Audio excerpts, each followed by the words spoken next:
ಆದರೆ ಕನ್ನಡಕ್ಕೆ ಪಾಠ ಮಾಡೋದಕ್ಕೆ ನಮಗೆ ಭಾಳ ಒಳ್ಳೊಳ್ಳೆ ಉಪನ್ಯಾಸಕರು ಅಂತಕ್ಕಂಥದ್ದು ಕೂಡ ಭಾಳ ಮುಖ್ಯ ನಮಗಲ್ಲಿ. ಇಲ್ಲಾಂದರೆ ಒಂದು ಸಬ್ಜೆಕ್ಟ್ ಬಗ್ಗೆ ನಮಗೆ ಆಸಕ್ತಿ ಬರಬೇಕಾದ್ರೆ ಅದು ಭಾಳ ಮುಖ್ಯ. ಒಂದು ಎಮ್.ಎಚ್. ಕೃಷ್ಣಯ್ಯನವರು ಇದ್ದರು ನಮಗೆ, ಹಂಪ ನಾಗರಾಜಯ್ಯನವರು ನಮಗೆ, ಅವರ ಎಮ್.ಎಲ್. ಲಲಿತಮ್ಮ ಅಂತ. ಸೊ ಈ ಥರ ನಮಗೆ ಒಂದು, ಆಮೇಲೆ ಎಮ್.ಎಸ್. ಸೀತಾರಾಮಯ್ಯ ಇದ್ದರು. ಈ ಥರ ಒಳ್ಳೆ ವಿದ್ವತ್ ಪರಂಪರೆ ಉಳ್ಳಂಥ ಉಪನ್ಯಾಸಕರು ನಮಗೆ ಅಲ್ಲಿ ಸಿಕ್ಕಿದ್ರಿಂದ ನಮಗೆ ಆ ಸಬ್ಜೆಕ್ಟ್ ಬಗ್ಗೆ ಆಸಕ್ತಿ ಬೆಳೀತದೆ. ನಮಸ್ಕಾರ ಆತ್ಮೀಯ ವೀಕ್ಷಕರೇ, ಪುರಾಣಿಕ್ ವ್ಲಾಗ್ಗೆ ಆತ್ಮೀಯವಾದಂಥ ಸ್ವಾಗತ. ಇವತ್ತಿನ ದಿವಸ ನಮ್ಮ ಜೊತೆಗೆ ಇರುವಂಥ ಅತಿಥಿ ಶ್ರೀ ದೇವರಕೊಂಡ ರೆಡ್ಡಿ ಸರ್ ಅಂತ, ನಾಡಿನ ಖ್ಯಾತ ಸಂಶೋಧಕರು, ಶಾಸನ ತಜ್ಞರಂತ ಅನ್ಬೋದು. ಅನೇಕ ಸಂಶೋಧನಾ ಗ್ರಂಥಗಳನ್ನು, ಶಾಸನಗಳ ಬಗ್ಗೆ ಬೆಳೆದಂಥ ದೇವರಕೊಂಡ ರೆಡ್ಡಿ ಸರ್ ಇವತ್ತಿನ ದಿವಸ ನಮ್ಮ ಜೊತೆಗಿದ್ದಾರೆ. ಬನ್ನಿ ಅವರ ಅನುಭವಗಳನ್ನು ಕೇಳೋಣ, ಅವರು ಮಾಡಿದ ಸಂಶೋಧನೆಗಳ ಬಗ್ಗೆ ತಿಳಿದುಕೊಳ್ಳೋಣ. ನಮಸ್ತೆ. ನಮಸ್ಕಾರ ಸರ್. ನಮಸ್ಕಾರ.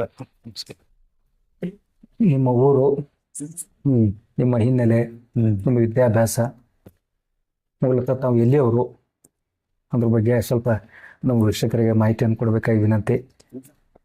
ನಮ್ಮ ಹುಟ್ಟು ಊರು ಆನೇಕಲ್ ತಾಲೂಕಿನ ಒಣಕನಹಳ್ಳಿ. ಅದೊಂದು ಗಡಿ ಗ್ರಾಮ. ನಮ್ಮ ಆ ಕಡೆ ಹೋದರೆ ತಮಿಳುನಾಡು, ಈ ಕಡೆ ಬಂದರೆ ಕರ್ನಾಟಕ, ಈ ಕಡೆಗೆ ಇರ್ತಕ್ಕಂಥ ಒಂದು ಗ್ರಾಮ ಅದು. ಸೊ ನನ್ನ ಪ್ರಾಥಮಿಕ ವಿದ್ಯಾಭ್ಯಾಸ ಮತ್ತು ಮಾಧ್ಯಮಿಕ ವಿದ್ಯಾಭ್ಯಾಸ ಎರಡೂ ಕೂಡ ಅಲ್ಲೇ ಇತ್ತು. ಇಲ್ಲಿ ಊರಲ್ಲೇ ಇತ್ತು. ಮುಂದಿನ ಹೈಸ್ಕೂಲ್ ವಿದ್ಯಾಭ್ಯಾಸಕ್ಕಾಗಿ ನಾನು ಆನೇಕಲ್ನಲ್ಲಿ ಹೈಸ್ಕೂಲ್ನಲ್ಲಿ ಅದು ಮುಗಿಸ್ದೆ. ಆನೇಕಲ್ನಲ್ಲಿ ASP ಮುನ್ಸಿಪಲ್ ಹೈಸ್ಕೂಲಲ್ಲಿ ಮುಗಿಸ್ದೆ. ಅಲ್ಲಿಂದ ಮುಂದೆಗೆ ನಮಗೆ ಓದೋದಕ್ಕೆ ಅನುಕೂಲ ಅಲ್ಲಿಲ್ಲ ಆನೇಕಲ್ಲಲ್ಲಿ. ಮುಂದಿನ ವಿದ್ಯಾಭ್ಯಾಸಕ್ಕಾಗಿ ಬೆಂಗಳೂರಿಗೆ ನಾನು ಶಿಫ್ಟ್ ಆದೆ. PUC ಬೆಂಗಳೂರಲ್ಲಿ ಮಾಡಿದೆ. ಆಗ 1 ವರ್ಷದ PUC ಇತ್ತು. 1 ವರ್ಷದ PUCಯನ್ನು ಬೆಂಗಳೂರಿನ ಸೆಂಟ್ ಜೋಸೆಫ್ ಕಾಲೇಜಲ್ಲಿ ನಾನು ಮುಗಿಸ್ದೆ. ಅಲ್ಲಿಂದ PUC ಆದಮೇಲೆ ಮುಂದಿನ ಒಂದು ಘಟ್ಟಕ್ಕೆ ನಾನು ಮತ್ತೆ ವಿದ್ಯಾಭ್ಯಾಸ ಮುಂದುವರಿಸಿ BAಗೆ ಸೇರಿಕೊಂಡೆ. BAನಲ್ಲಿ ಸೇರಿಕೊಂಡಂಥ ಸನ್ನಿವೇಶದಲ್ಲಿ ಅಲ್ಲಿಂದ ಸ್ವಲ್ಪ ಈ ಸಾಹಿತ್ಯ ಅಂದರೆ ಏನು, ಮತ್ತು ಇದು ಶಾಸ್ತ್ರ ಅಂದರೆ ಏನು, ಮತ್ತು ಈ ಸಂಶೋಧನೆ ಇದು ಸ್ವಲ್ಪ ನನಗೆ ಆಗ್ತಾನೆ ಇದು ಅನುಭವಕ್ಕೆ ಬರೋಕ್ಕೆ ಶುರುವಾಯ್ತದು. ಯಾಕೆಂದರೆ ಅಲ್ಲಿವರೆಗೂ PUC ಪಾಸ್ ಆಗಬೇಕು, SSLC ಪಾಸ್ ಆಗಬೇಕು, ಈ ಥರ ಇದ್ದಂಥ ಒಂದು ಮನಸ್ಸು. BAಗೆ ಬಂದಾಗ ಏನು ತೆಗೆದುಕೊಳ್ಬೇಕು, ತೆಗೆದುಕೊಳ್ಬೇಕು ಅನ್ನೋದು ಒಂದು ಬಂತಲ್ಲಿ. ಅವಾಗೆಲ್ಲ ಹೆಚ್ಚು ಕಮ್ಮಿ PUC ಅಥವಾ BA ಆದ ತಕ್ಷಣವೇ ನಮ್ಮ ನೆನಪಿದ್ದೇನು ಅಂದರೆ ಸುಲಭವಾಗಿ ಯಾವ್ದು ಕೆಲಸ ಸಿಗುತ್ತೋ ಅದಕ್ಕೆ ಆ ಒಂದು ಇದನ್ನು ಡಿಗ್ರಿ ಪಡಿತಕ್ಕಂಥದ್ದು, ಅಲ್ಲಿಂದ ಮುಂದಕ್ಕೆ ಕೆಲಸ ಹುಡ್ಕೊಳ್ಳೋದು ಅನ್ನೋ ಇತ್ತು ನಮಗೆ. ಬಟ್ BAಗೆ ಸೇರ್ತಕ್ಕಂಥ ಸನ್ನಿವೇಶದಲ್ಲಿ ನಮಗೆ ಇಬ್ಬರ ಪರಿಚಯವಾಯಿತು. ಮೇಯ್ನು ಅದರಲ್ಲಿ ನಮ್ಮ M.V. ಸೀತಾರಾಮಯ್ಯನವರೊಬ್ಬರು ಮತ್ತು ಇನ್ನೊಬ್ಬರು ಬ್ರಹ್ಮಪ್ಪ ಅಂತ ಒಬ್ಬರು. ಇವರಿಬ್ಬರ ಪರಿಚಯ ನಮಗಾಯಿತು. ನಮಗೆ ಸರ್ಕಾರಿ ಕಾಲೇಜ್ ಆದ್ದರಿಂದ ಅದು ಗೌರ್ಮೆಂಟ್ ಸರ್ಕಾರಿ ಕಾಲೇಜ್, ಗೌರ್ಮೆಂಟ್ ಕಲಾ ಮತ್ತು ವಿಜ್ಞಾನ ಕಾಲೇಜ್ ಅಂತದ್ದು, government arts and science college ಅಂತ ಇಂಗ್ಲೀಷಲ್ಲಿ ಅದನ್ನು ಗ್ಯಾಸ್ ಕಾಲೇಜ್ ಅಂತಲೂ ತಮಾಷೆಗೆ ಭಾಳ ಜನ ಕರೀತಾ ಇದ್ರು ಅದನ್ನು. ಸೊ ಆ ಕಾಲೇಜಿನಲ್ಲಿ ಸೇರಿದಾಗ ಇವರು ನಮ್ಮ M.V. ಸೀತಾರಾಮಯ್ಯ ಮುಖ್ಯಸ್ಥರಾಗಿದ್ದರು, ಕನ್ನಡ ವಿಭಾಗದ ಮುಖ್ಯಸ್ಥರಾಗಿದ್ದರು. ಬ್ರಹ್ಮಪ್ಪನವರು ಅಲ್ಲಿ ಪ್ರೊಫೆಸರ್ ಆಗಿದ್ದರು. ಸೊ ಈ ಹಿನ್ನೆಲೆಯಲ್ಲಿ ಅವ್ರೇನು ಮಾಡಿದ್ರು, ನಮ್ಮನ್ನು ಆದಷ್ಟು ಕನ್ನಡಕ್ಕೆ ಹೇಳ್ಕೊಂಡ್ರು, ಕನ್ನಡ ಬನ್ನಿ ಮೇಜರ್ ತಗೊಳ್ರಿ ಅಂತ. ಸೊ ಇಂಥ ಸನ್ನಿವೇಶದಲ್ಲಿ ನಮಗೆ ಯಾವ್ದು ತೊಗೊಳ್ಬೇಕು ಅನ್ನೋದು ನಿಮ್ಗೆ ಗೊತ್ತಿರಲಿಲ್ಲ. ಆದರೆ ಅವರೆಲ್ಲ ಒತ್ತಾಯ ಮಾಡಿದಾಗ ನಾವೇನು ಮಾಡಿದ್ವಿ, ಕನ್ನಡಕ್ಕೆ ಸಹಜವಾಗಿ ಅವರು ಹೇಳಿದ ತಕ್ಷಣ ಕನ್ನಡ ಮೇಜರ್ ತೆಗೆದುಕೊಂಡ್ವಿ. ಇನ್ನೊಂದು ಸಬ್ಜೆಕ್ಟ್ ತೆಗೆದುಕೊಳ್ಬೇಕಾಯ್ತು, ಅದಕ್ಕೆ ಹಿಸ್ಟ್ರಿ ಪ್ರೊಫೆಸರ್ ಬಂದರು, ರಂಗಸ್ವಾಮಿ ಅಂತ ಒಬ್ಬರು ಹಿಸ್ಟ್ರಿ ಮೇಸ್ಟ್ರಿ ಇದ್ದರು. ಅವ್ರು ಬಂದರು. ಅವರೇ ಹಿಸ್ಟ್ರಿ ತೊಗೊಳ್ರೆ ನೀವೆಲ್ಲ, ಹಿಸ್ಟ್ರಿ ಕನ್ನಡ ಒಳ್ಳೆ ಕಾಂಬಿನೇಷನ್ನು ಅಂತ ಹೇಳಿದ್ರು. ಸೊ ಇತಿಹಾಸವನ್ನು ತೆಗೆದುಕೊಂಡೆ, ಇತಿಹಾಸ ಕನ್ನಡ ತೆಗೆದುಕೊಂಡೆ. ನಾನು ಮೊದಲು ಎಕನಾಮಿಕ್ಸ್ ತೆಗೆದುಕೊಂಡಿದ್ದೆ. ಅದೇ ನನಗದು ಇರಿಸಿರಲಿಲ್ಲ. ಅಷ್ಟರಲ್ಲಿ ನಮ್ಮ ಪ್ರೊಫೆಸರ್ KT ಪಾಂಡುರಂಗಿ ಅಂತ, ಅವರು ಗೌರ್ಮೆಂಟ್ ಕಾಲೇಜಲ್ಲಿ ಸಂಸ್ಕೃತ ವಿಭಾಗದ ಮುಖ್ಯಸ್ಥರಾಗಿದ್ದರು. ಅವರಿಗೆ ಪೀರಿಯಡ್ ಕಡಿಮೆ ಬರ್ತಾ ಇತ್ತು. ಅಂದರೆ ಪೀರಿಯಡ್ ಕಡಿಮೆ ಆಗುವಾಗ ಅಬಾಲಿಷ್ ಆಗಿಬಿಡೋದು ಪೋಸ್ಟ್ ಒಂದು. ಅದಕ್ಕೆ ಅವ್ರು ಬಂದು ಯಾರ್ಯಾರಿಗೆ ಹಿಂದಿ ಓದೋಕ್ಕೆ ಬರುತ್ತೆ, ಅಕ್ಷರ ಓದೋಕ್ಕೆ ಬರುತ್ತೆ, ಕೈ ಎತ್ತರಿ ಅಂದರು. ನಂದು ಹೈಸ್ಕೂಲಲ್ಲಿ ನಾನು ಸ್ವಲ್ಪ ಆಪ್ಷನಲ್ ಆಗಿ ಹಿಂದಿ ಓದಿದ್ದೆ.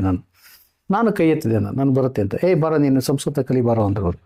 ಸೊ ಈ ಥರ ಈ ಕಾಂಬಿನೇಷನ್ ಏನಿದೆ, ಒಂದು ಭಾಷೆ, ಆ ಭಾಷೆಗೆ ಹಿನ್ನೆಲೆಯಾಗಿ ಇತಿಹಾಸಕ್ಕೆ ಪೂರಕವಾಗಿ, ಎರಡಕ್ಕೂ ಪೂರಕವಾಗಿ ಸಂಸ್ಕೃತ ಭಾಷೆ. ಸೊ ಈ ಮೂರನ್ನು ಕಲಿಯತಕ್ಕಂಥ ಒಂದು ಅವಕಾಶ ನನಗೆ ಮೊದಲನೇ ವರ್ಷದಲ್ಲೇ ಸಿಗ್ತದೆ, ಅಂದರೆ BA ಓದೋವಾಗಲೇ. ಸೊ ಅದು ಸಂಸ್ಕೃತ 2 ವರ್ಷದ ಅಷ್ಟೇ. ಅದು ಫಸ್ಟ್ ಇಯರ್ ಸೆಕೆಂಡ್ ಇಯರ್ ಇರ್ತಾಯಿತ್ತು.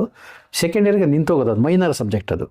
ಸೊ ಈ ಮೇಜರ್ ಸಬ್ಜೆಕ್ಟ್ಗಳಾಗಿ ಕನ್ನಡ ಮತ್ತು ಇತಿಹಾಸ ಮುಂದುವರಿತದ್ದು.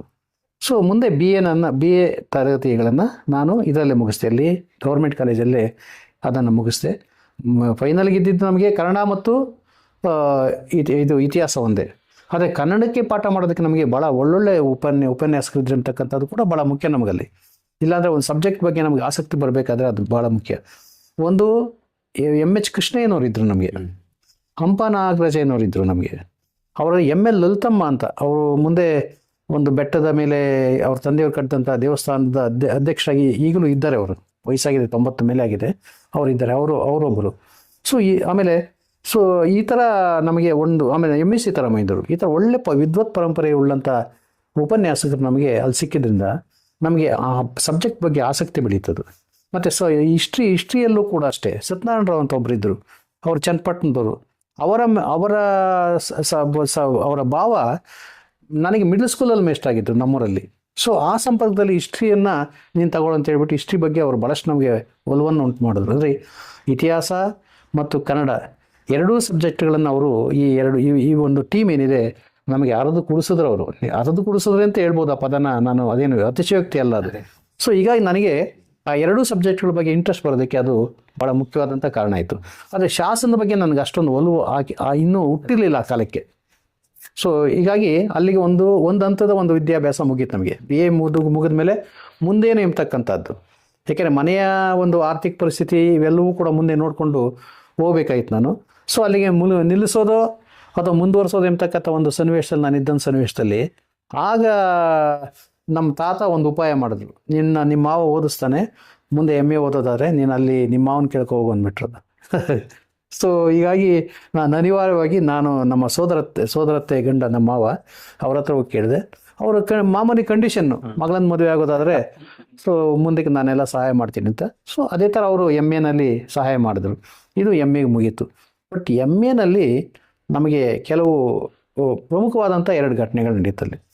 ಅದು ಒಂದು, ಆ ವರ್ಷ ಬರೀ ಆನರ್ಸ್ ಓದಂಥವ್ರು, ಮೇಜರ್ ಓದಂಥವ್ರು ಇರಲಿಲ್ಲ ನಮ್ಮ ಜೊತೆಯಲ್ಲಿ. BAನಲ್ಲಿ ಕನ್ನಡದಲ್ಲಿ ಹೆಚ್ಚಿನ ಮಾರ್ಕ್ಸ್ ತೆಗೆದುಕೊಂಡಂಥವ್ರು, ಸೆಕೆಂಡ್ ಲ್ಯಾಂಗ್ವೇಜ್ ಹೆಚ್ಚಿನ ಮಾರ್ಕ್ಸ್ ತೆಗೆದುಕೊಂಡವ್ರನ್ನು ಅವರು ಕೂಡ ಇದ್ದರು ಅವರು. ಸೊ ಆ ಥರದೊಂದು ಅನುಕೂಲವನ್ನು ನಮ್ಮ GS ಶಿವರುದ್ರಪ್ಪನವ್ರು ಕಲ್ಪಿಸ್ಬಿಟ್ಟಿದ್ರು ಅವ್ರು HOD ಆಗಿದ್ದಾಗ.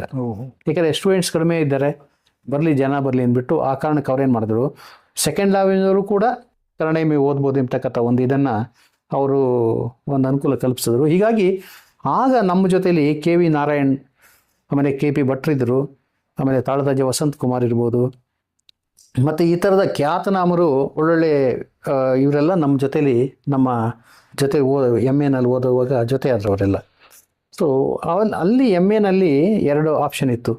ಒಂದು ಲಿಂಗ್ವಿಸ್ಟಿಕ್ಸ್ ಒಂದಿತ್ತು, ಮತ್ತು ಇನ್ನೊಂದು ಶಾಸನ ಮತ್ತು ಸಾಂಸ್ಕೃತಿಕ ಇತಿಹಾಸ ಅಂತ 2 ಇತ್ತು. ಸೊ 2ರಲ್ಲಿ ಯಾವ್ದಾರು ಒಂದು ತೆಗೆದುಕೊಳ್ಳಿ ಅಂತ ಹೇಳಿದ್ರು ಅವರು.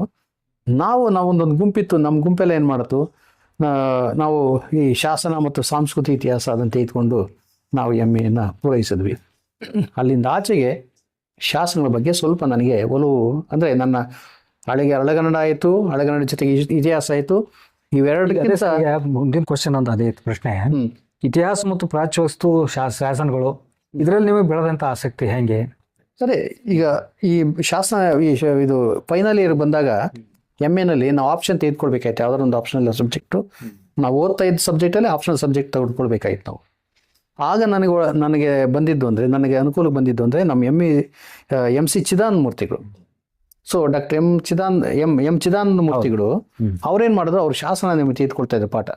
ಅವ್ರು ಭಾಳ ಚೆನ್ನಾಗಿ ಮಾಡೋರು ಪಾಠ. ಮತ್ತು ಸಂಶೋಧನೆ ಬಗ್ಗೆ ಅವ್ರು ಹೇಳ್ತಾ ಇದ್ದ ರೀತಿ ಇದೆಯಲ್ಲ, ಆ ಒಂದು ಎಕ್ಸ್ಪ್ಲೇನ್ ಮಾಡ್ತಾ ಇದ್ದಂಥ ರೀತಿ ಭಾಳ ಆಕರ್ಷಣೆ ಆಯ್ತದು. ಸೊ ಹೀಗಾಗಿ ಏನಾಗೋಯ್ತು, ಆ ಥರ ಆ ಒಂದು ಹಿನ್ನೆಲೆಯಲ್ಲಿ ನಾವೆಲ್ಲರೂ ಕೂಡ ಒಂದಷ್ಟು ಜನ ಈ ಶಾಸನವನ್ನು ತೆಗೆದುಕೊಂಡ್ವಿ ನಾವು. ಶಾಸನ ಮತ್ತು ಸಂಸ್ಕೃತಿ ಇತಿಹಾಸ. ಸುಡಿ ಅಲ್ಲೇ ಬರುತ್ತೆ ನೋಡ್ರಿ, ಒಂದು ಶಾಸನ, ಅದರ ಹಿನ್ನೆಲೆಯಲ್ಲಿ ಸಾಂಸ್ಕೃತಿಕ ಇತಿಹಾಸ.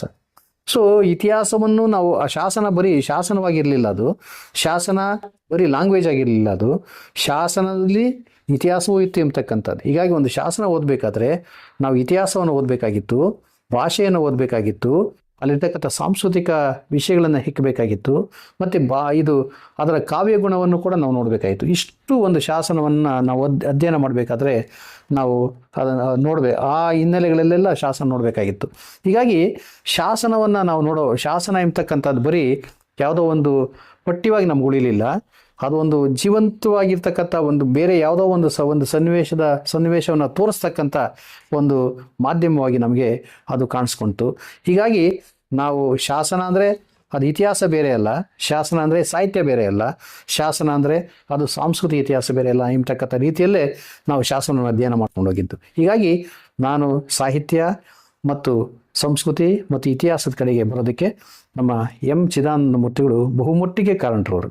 ನಿಮ್ಮ MA ವಿದ್ಯಾಭ್ಯಾಸ ಮುಗಿದ ನಂತರ ಸಂಶೋಧನೆ ವಿಚಾರವಾಗಿ ನೀವು ಯಾವ ಥರ ಮುಂದುವರೆದ್ರಿ? ಸಾಮಾನ್ಯವಾಗಿ MA ಮುಗಿದ ಮೇಲೆ ಆಗೆಲ್ಲ ನಮಗೆಲ್ಲ ಇದ್ದಂಥ ಒಂದು ಕ್ರೇಜ್ ಅಂದರೆ ಒಂಥರ ಯಾವ್ದಾದ್ರು ಒಂದು ಕಾಲೇಜಲ್ಲಿ ಮೇಸ್ಟ್ರ್ ಆಗಬೇಕು, ಯಾವ್ದಾದ್ರು ಒಂದು ಇದೇ ನಮ್ಮ ಮೋಟೋ ಇದ್ದಿದ್ದೇ ಇದು. ಅಂದರೆ ಯಾವ್ದಾದ್ರು ಕಾಲೇಜಲ್ಲಿ ಉದ್ದೇಶ ಇದ್ದಿದ್ದೆ ಯಾವ್ದೋ ಒಂದು ಕಾಲೇಜಲ್ಲಿ ಪ್ರಾಧ್ಯಾಪಕರಾಗಬೇಕು ಎಂಬತಕ್ಕಂಥದ್ದು. ಸೊ ಈ ಹಿನ್ನೆಲೆಯಲ್ಲಿ ಭಾಳ ಜನ ಆ ವೃತ್ತಿಯನ್ನೇ ಆರಿಸ್ಕೊಂಡು ಬೇಗ ಸಿಕ್ತು ಅವರಿಗೆ. ಅಧ್ಯಾಪನ ವೃತ್ತಿನೇ ಬೇಗ ಸಿಕ್ತು, ಬೇಗ ಅವರು ಮೇಸ್ಟ್ರುಗಳಾಗ್ಬಿಟ್ರು. ಇನ್ನು ಕೆಲವರು ನಮ್ಮ ಕನ್ನಡ ವಿಭಾಗದಲ್ಲೇ ಸಂಶೋಧಕರಾಗಿ ಮುಂದುವರೆದ್ರು. ಈಗ KVN ಅವರೆಲ್ಲ ಹೋಗಲಿಲ್ಲ, KV ನಾರಾಯಣ ಅವರೆಲ್ಲ ಸಂಶೋಧಕರಾಗಿ ಮುಂದುವರೆದ್ರು ಅವರು. ಸೊ ಈ ಥರದ ಎರಡೂ ಥರದ ಒಂದು ಇದ್ರು. ಈ ನಮಗೆ ಕೆಲಸ ಬೇಗ ಸಿಗಲಿಲ್ಲ ನನಗೆ, ಯಾಕೆಂದರೆ ನಾನು ಬೇರೆ ಬೇರೆ ಕಾರಣಗಳಿಗಾಗಿ ನಾನು ಭಾಳ ಪ್ರಯತ್ನ ಪಟ್ಟೆ, ಸಿಗಲಿಲ್ಲ. ಹೀಗಾಗಿ ಏನಾಯ್ತು ನನಗೆ, ಆದರೆ ಸಿಗಲಿಲ್ಲ ಅಂದ್ಬಿಟ್ಟು ನಾನು ಸುಮ್ಮನೆ ಇರಲಿಲ್ಲ.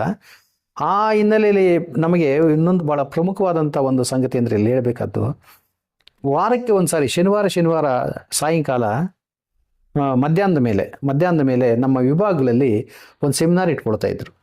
ಸೆಮಿನಾರ್ನಲ್ಲಿ ವಿದ್ಯಾರ್ಥಿಗಳೇ ಪ್ರಬಂಧವನ್ನು ರಚಿಸಿ ಮಂಡಿಸಬೇಕಾಗಿತ್ತು.